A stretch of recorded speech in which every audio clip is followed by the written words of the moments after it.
This video illustrates the efforts of a team of visualization and civil engineering researchers towards producing a high-fidelity visualization of the September 11, 2001 attack on the World Trade Center. The visualization had to be eloquent to the non-expert user. The simulation was placed into context by modeling and importing the buildings of the WTC Plaza, shown here in color, into a Google Earth model of Lower Manhattan. A finite element analysis simulation of the impact between the Boeing 767 and the top 20 floors of the North Tower was computed using a state-of-the-art simulation code. Then, the simulation results were imported into a state-of-the-art animation system where the visualization was produced.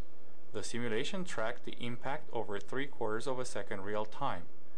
This sequence is 13 times slower than real time. All the animated geometry seen here was created automatically from the simulation output data.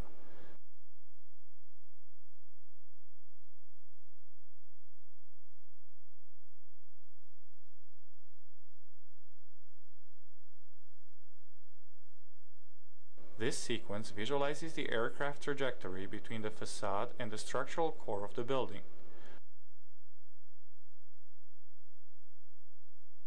Notice the oscillation of the ceiling during the impact. This reverse angle shot visualizes the important damage sustained by some of the core columns. Using a camera with a distant hither plane, this sequence simultaneously visualizes the two floors that sustain most direct impact damage.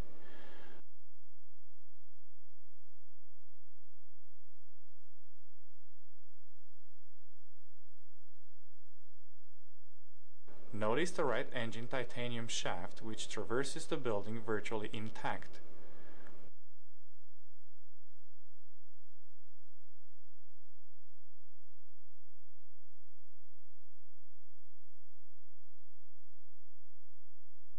Plane debris re-emerges on the opposite face of the building.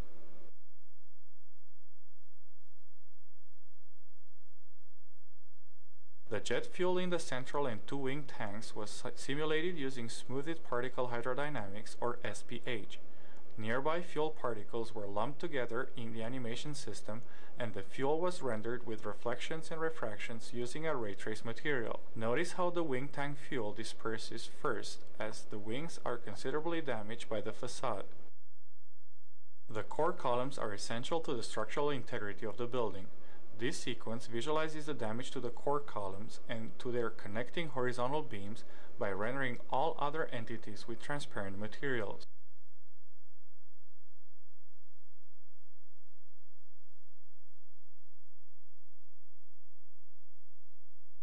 Here are the core columns exclusively. These sequences also turn out to provide a good visualization of the overall deformation of the aircraft as it enters the building.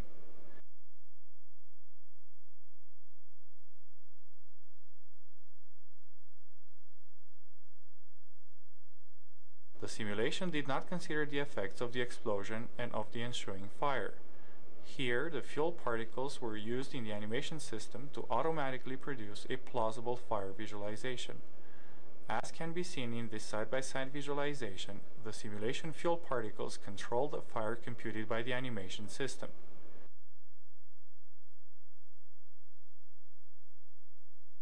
Elements that undergo excessive stress are eliminated from the computation by the FEA simulation code.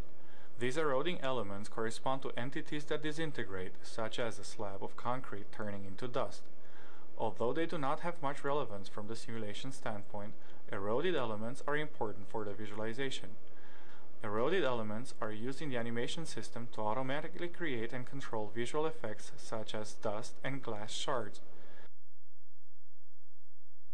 The visualization produced leverages the strengths of a state-of-the-art simulation system, which models the interactions in detail based on physics' first-order principles, and of a state-of-the-art animation system, which produces a high-quality visualization of the simulation results.